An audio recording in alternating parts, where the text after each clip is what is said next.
Merci de votre fidélité à Télé-Sud et bienvenue dans cette édition de l'Entretien du jour. Je reçois aujourd'hui le docteur Victorin Hamini-Bielleux, qui est président d'un parti politique camerounais. C'est l'UFDC, l'Union des forces démocratiques du Cameroun. Bonjour docteur. Bonjour Louis. C'est un plaisir de vous recevoir sur notre plateau, mais qu'est-ce qui vous emmène en France? Vous savez, comme il y a quelques années, je viens régulièrement en France, parce que c'est la ville où j'ai passé une bonne partie de mes études. Et je sors aussi d'un voyage aux États-Unis pour rencontrer des amis, comme j'ai fait ici à Paris. Et j'en profite aussi pour dédicacer le dernier livre que j'ai fait paraître aux éditions Harmattan, intitulé « Politique de défense et sécurité nationale du Cameroun ». Très bien, puisque nous parlons de politique camerounaise, vous n'êtes pas sans savoir qu'il y a cette opération Épervier qui est lancée par rapport à des personnes qui auraient mal géré les biens publics au Cameroun. Quel est votre regard sur l'opération?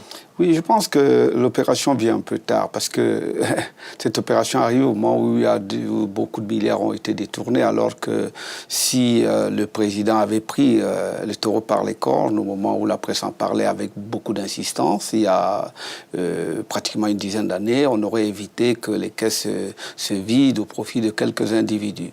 Donc voilà quelque chose qui pose problème. Par contre, je pense que c'est une bonne opération. On ne peut pas laisser que quelques personnes, quelques Camerounais se servent de l'argent qui aurait permis de construire des hôpitaux dans notre pays, de donner des bancs aux enfants dans les écoles, même dans la capitale camerounaise, et de mettre en place un programme économique qui nous sort des problèmes que nous connaissons aujourd'hui, notamment les problèmes de chômage des jeunes. Et certains disent que c'est une opération plus politique qu'autre chose. Oui, mais vous savez, quand les gens détournent de l'argent, c'est pourquoi? Vous croyez que c'est pour leur usage personnel? Je ne pense pas. C'est parce qu'ils envisagent que d'un moment à l'autre, si le président n'est plus là et que le jeu politique s'ouvre davantage, ils se serviront de cet argent-là pour donc pour vous, c'est un trésor de guerre qu'ils ont amassé. Donc c'est déjà politique. Oui. C'est-à-dire que l'objectif qui est visé par tous ces détourneurs de fonds, c'est d'avoir des trésors de guerre pour les prochaines échéances présidentielles, pour la conquête du pouvoir exécutif. D'accord. Donc pour vous, on ne devrait pas prêter cette arrière-pensée politique au président Biya derrière l'opération Épervier? Je pense, l'explication que je donne me tient debout, et je pense que le président, d'abord, il est le président de la République et il doit veiller à ce que les choses se passent très normalement au Cameroun, et surtout que le peuple ne soit pas spolié de son bien. Et je crois que s'il le fait, il fait bien. Et que les gens disent qu'il voudrait écarter quelques adversaires, moi je ne comprends pas, parce que si demain le président Biya n'est pas candidat, disons la candidature sera ouverte, tout le monde pourra être candidat en ce moment-là. Je ne vois pas en quoi pourrait-il empêcher M. Marafa ou bien quelqu'un d'autre d'être candidat. Donc, cet alibi de politiser l'affaire ne me semble pas suffisamment fort pour qu'on le retienne. D'accord. Mais en même temps, il revient un peu aux fondamentaux. Quand il était arrivé au pouvoir en 1982, ce qu'il avait annoncé, c'était rigueur et moralisation, y compris moralisation de la vie politique. Oui. Bon, mais est-ce qu'on peut dire que la rigueur et la moralisation ont présidé au régime que nous connaissons aujourd'hui? Peut-être que c'est un début. Ah, mais un début après 30 ans de pouvoir, je crois que c'est peut-être une fin. Donc je pense que vraiment ce slogan-là n'a été qu'un slogan politique qui n'a pas eu de début de réalisation au Cameroun. Parce que comme on vient d'en parler, où est la rigueur quand certains Camerounais peuvent piller les caisses de l'État? Quelle est la moralisation si on peut laisser des jeunes que nous avons, qui sont nos enfants, si on peut les laisser sur le carreau, et s'ils ne peuvent pas trouver un emploi au Cameroun, simplement parce que quelques personnes ont vidé les caisses de l'État. Et vous savez qu'au Cameroun aujourd'hui, il y a des problèmes de moralité importantes. Vous savez que le Cameroun est envahi aujourd'hui par des sectes, par des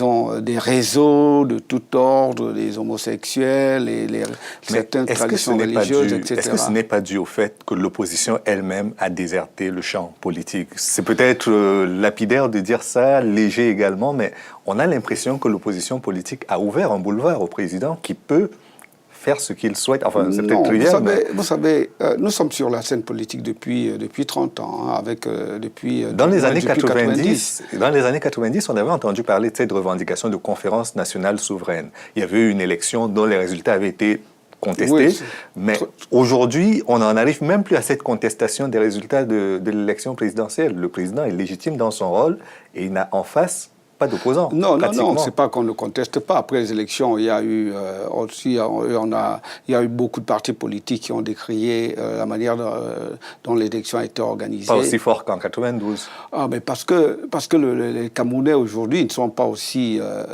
accrochés à la chose politique comme ils étaient en 1990. Parce que, vous savez, en 90, il y avait une conjonction de situations qui a fait que les gens soient très, très, très accrochés aux problèmes politiques. On était à l'ouverture démocratique avec le vent d'Est, avec le discours de la Baule.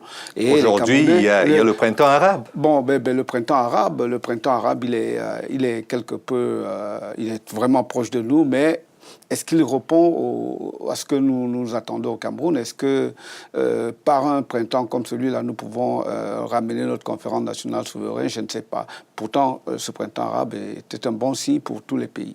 D'accord. Aujourd'hui, qu'est-ce qui pourrait se passer? Quelle place, quel rôle surtout l'opposition pourrait jouer dans la société camerounaise pour redonner du sens à cette politique qui...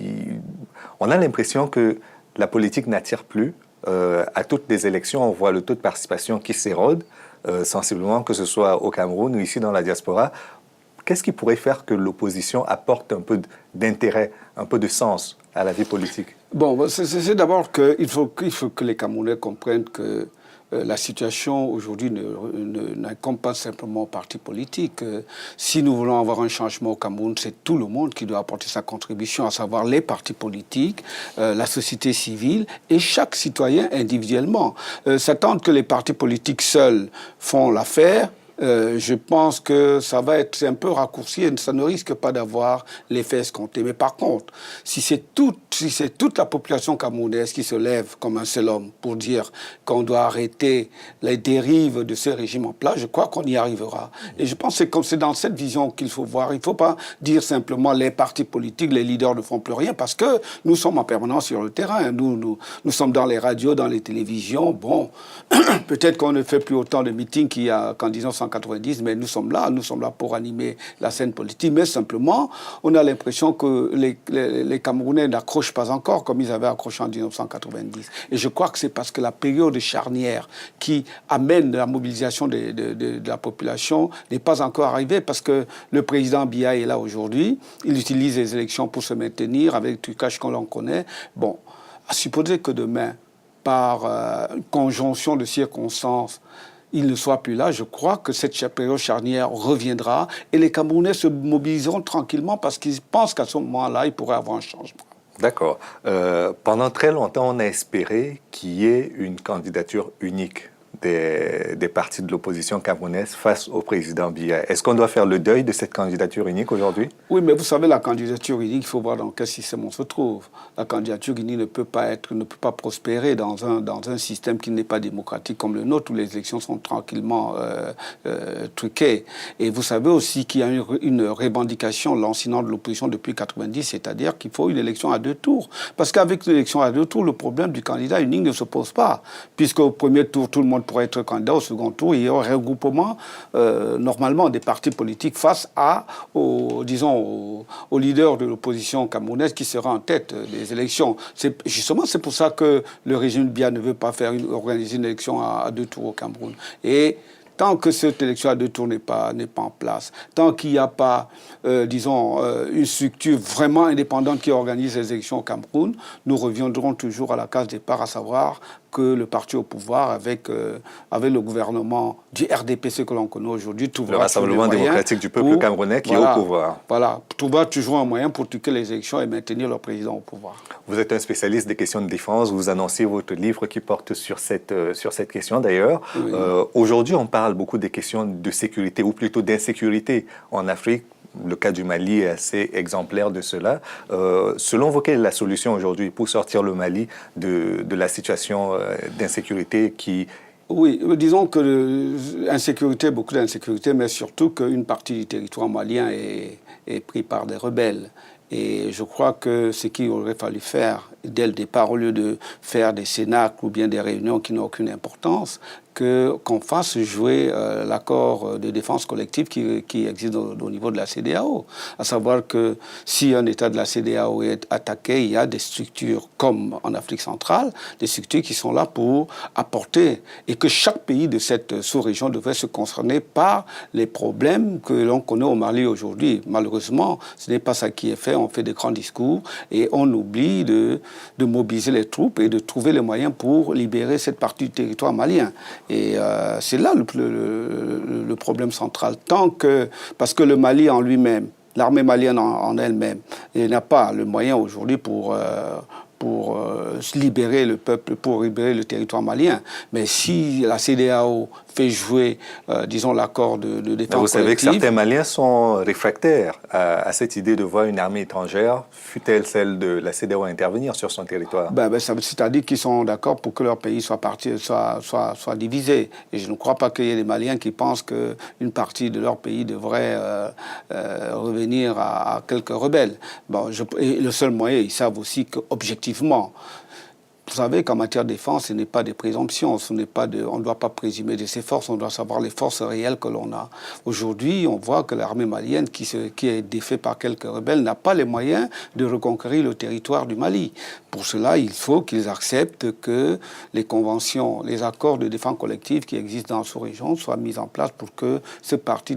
Parce qu'il est impensable. Quand j'apprends les gens dire au Mali qu'il faudrait organiser les élections, on discute des histoires, des problèmes, qui sera Premier ministre, qui sera président, mais ce n'est pas le plus important aujourd'hui au Mali.